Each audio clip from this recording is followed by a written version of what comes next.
Hey there, welcome. How are you today? My name is Dana Demora. You've landed on Astrocast, and this is the new moon report for November 2021. So, new moon in Scorpio is coming up November 4th at 1:14 Pacific Standard Time.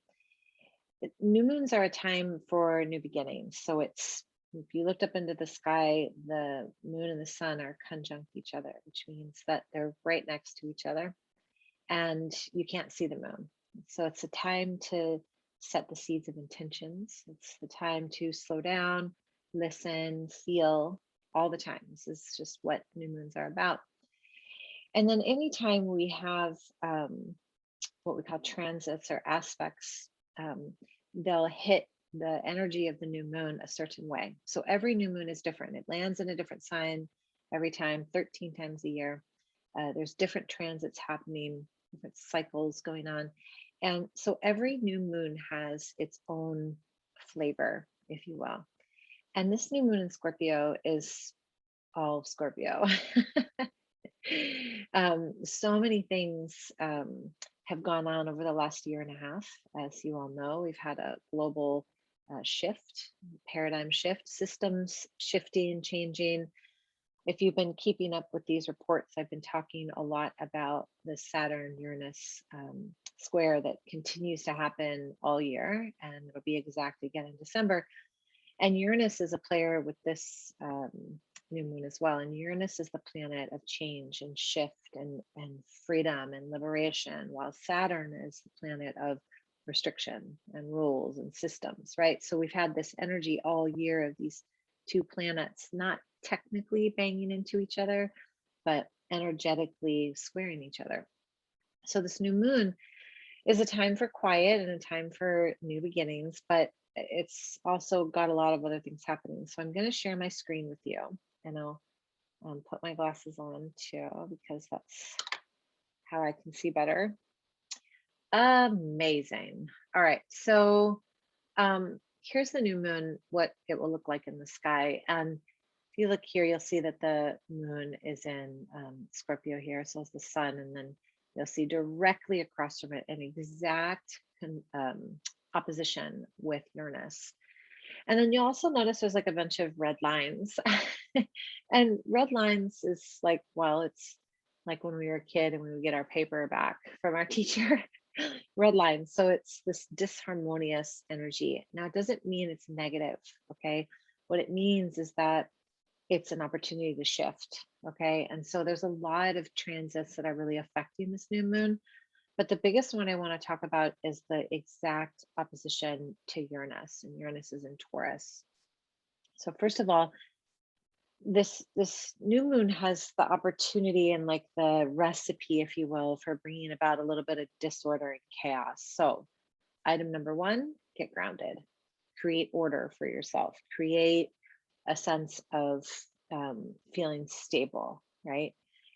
As far as I'm concerned, we've had a lot of things out of order for a while, and they're just trying to right themselves into a more cohesive order. And some of us are just fighting that. But just basically look at your own surroundings and ask yourself, where can I create a little bit more order in my life? What distractions can I let go of so that I can do that? And really, this is Scorpio is a water sign. So Scorpio is a sign of mystery and depth and intention and going to the depths of transformation. It's a powerful planet. It's a powerful sign. It's an energy that if you know anybody who's Scorpio, they may not say very much, but when they do speak, it's like it's intentional. All the Scorpios I know are very deep and very intentional. That's another conversation. So the meaning of this, the overarching meaning and energy of this new moon is really, how do we go to the depths of our own being? How do we get to the depths of what we truly want, value, believe in? And how do we liberate ourselves from the old ways of being without basically ripping the Band-Aid off, right? So When we look at Taurus, okay, so Taurus is right here. Uranus is sitting there, and Taurus is the zodiac sign of home and hearth and what's comfortable and sensual, right? And so Uranus is sitting directly across from that new moon. And so, what one of the overarching meanings of this energy, this aspect of this transit is really asking yourself, you know, what do you value? Like for real, what do you value? And what do you want to bring forth in your life? Uh, which normally means, what are you willing to give up? Because if we want to bring forth something new, something has to go. It's order, right? So a universal law.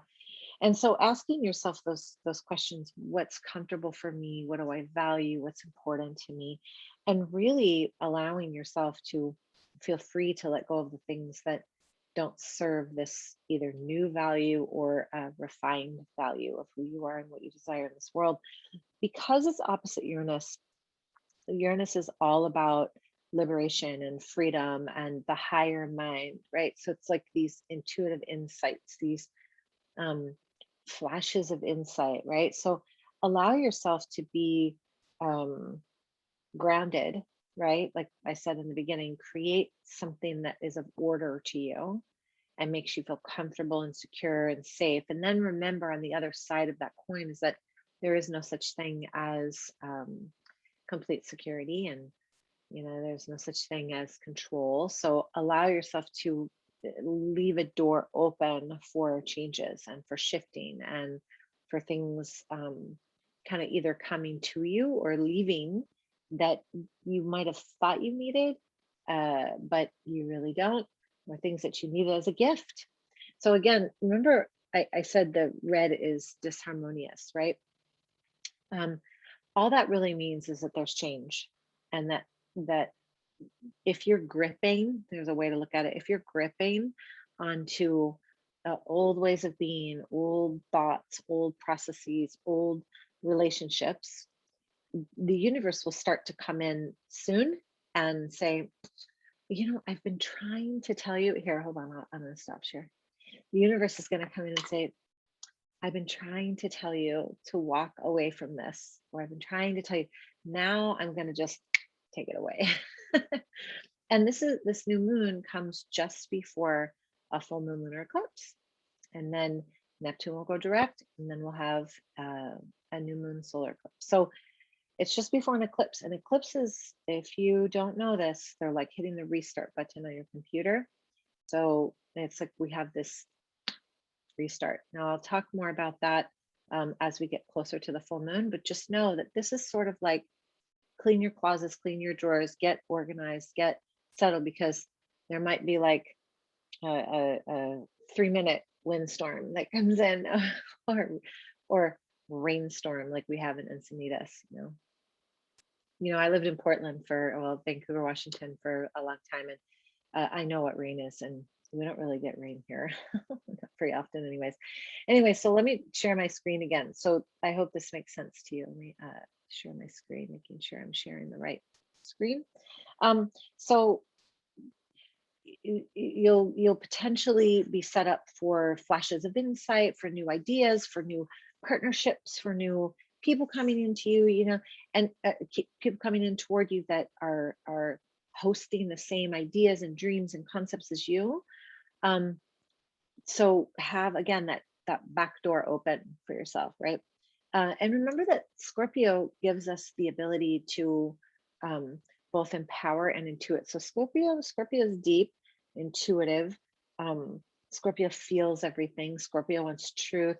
Scorpio wants transformation. Scorpio is a little controlling. They kind of think they know everything because they've been around for a long time, right? So just, if I can say anything for this new moon, really tune into that internal wisdom and ask yourself, again, what do I value? What's comfortable to me? What am I holding on to that's keeping me from that? Okay. So we're stepping into this, time of liberation. And if you're not noticing it in your own life, it's happening in the bigger picture. Like systems are crumbling, things are shifting. It's hard for me to even as an intuit, as an empath, as a human trying to stay grounded and focused, it's hard for me to get online and read about anything at all because it's just so much. There's so much shifting. So, and I said this in class today too. Go in, just tune out and go in with this new moon. Um, and then remember to, I talked a little bit about this. I just kind of touched on it. Uranus is a big player of this year. The higher mind, liberation meets old systems and regulation. They're squaring each other right here. See how they're like, um, what is that? 5 degrees away from a square. On 12/24, December 24th, they will exact square each other again, which means restrictions again meets liberation. So again, this is all about your values. It's all about the values of the world, right? So this is a time for you to really say to yourself, what am I here to do? Why am I here? What am I doing? And I know this is challenging because we may have other things happening in our life. You know, we're maybe a householder, maybe, you know, we just have other responsibilities. But I think the greatest responsibility we have is to ourselves and to fulfilling our destiny, if you will. So take this new moon, like hit the pause button and be quiet and really just start to ask, like, what is it? What is it? What's important to me? Couple other transits that I want to talk about that are important. And let me find it. Where's Mars? Here's Mars. So Mars is sitting here at 3 degrees and it's almost conjunct to Mercury. It's just a few degrees away. Very worthy of mentioning, absolutely worthy of mentioning. Because when we have Mars, which is initiation, movement forward, you know, moving forward with a project, with an idea, just basically asserting yourself. Um, when it's conjunct Mercury, what it's doing is it's asking you to really look at your day to day, look at your thoughts, look at the lower mind, and ask for daily insights, and just pay attention. Pay attention. Sometimes this shows up for me like this. I'll share this with you if you. So it will show up for me in either in meditation or after meditation, normally after, and I start writing something and I'm just like, write. I don't even know where this is coming from, right. And then maybe I don't look at that piece of paper for 4, 5, 6, 12 days, for example, right? When I go back and look at that, I'm always blown away. It's like, wow, where did that come from, right? And these are these intuitive insights. So offer yourself the opportunity to be quiet, to listen, to tune up the station that you're trying to connect to, and tune out the stations that are just like staticky. And we all do it. You know, I'm a big reel fan. I love watching funny reels. They make me laugh. And I would rather watch a funny reel and laugh, or something that like heartwarms me, than reading what's going on sometimes in the world. But this week isn't even a time to do that. It's more of a time to just tune into your own channel. Um, be open-mindedness. Okay, be full of open-mindedness, exude open-mindedness. Mercury trine Jupiter. So here's Mercury. No, and it's trining Jupiter. Where's Jupiter? There it is. So there's a blue line. Yay, a blue line of harmony. This is positive communication and positive affirmations. This is, you know, joyful energy, liberation. It's a happy energy. So when that happens for you, just allow it. And then Mercury is actually super active all of November too. And it starts off with sextiling Venus. So we have Mercury sextiling Venus, which brings, gentleness. It kind of softens the harsh energy. Venus is about love and values and beauty. And so Venus will come in and Venus will soften this energy, which is a good thing because this new moon is pretty harsh. um, the biggest thing I want you to take away from all of this is that, you know, get in with your inner resources. You know, I had 3 kids in class today under 12, and I was really paying attention to what I was saying. And I think the biggest message is this is like the most important thing you have is your breath. And once you can master your breath and you can kind of tune out what's going on the outside, then everything else changes because you've changed the cellular makeup of your own body and what will magnetize toward you. And that's really this energy, like go in and it's feeding off of the theme for this week, which is boundaries. Just continue to create these types of boundaries around yourself so that you can really ask, like, what is it? And if this is what it is, show me the how, show me the who, show me the where, just show it to me. Be open, be so open. It's when you do this, when you're like struggling, you're like, but it's supposed to be this way, that you're going to get knocked on your butt, honestly. And then just align your frequency. And I know I say this every single month, and I don't mind saying it every month. Align your frequency to that which is uh mm, I don't want to say attune, but align your frequency which makes you feel good. And you can feel like when you talk to certain people, or you know watch a certain program or put yourself in certain situations, you can feel that energy and how it's affecting your body. Only choose the ones that feel good. Now, I know some of us, maybe we go to work, maybe we have an obligation, right? That we have to attend to, and it doesn't feel good, but we still have to go through it. Here's what you do: you wrap yourself up in a little light, you go through it, and you just feel protected. And then ask yourself after, like, why am I doing this? Is this something that I really have to do? Because by the end of the year, we're going to be offered a lot more liberation and changes and opportunities to move forward with our gifts. And so I want you to be clear and present. And it's not a Pollyannish way of looking at it, like, "Doo, doo, doo, doo," that's not what I'm saying. I'm saying, and I've been saying this all year, deal with your stuff, be responsible, take care of your business, and then be open. So we're almost to that, like, hopefully you've been taking care of your stuff. And now we're almost to that, like, and now, it's just that last little push through these eclipses. So um, I think that's it for this new moon. I do readings for people. So again, I didn't say this at the beginning, but I talk about all of this stuff generally, right? But then it was going to affect your chart individually, separately from anyone else around you.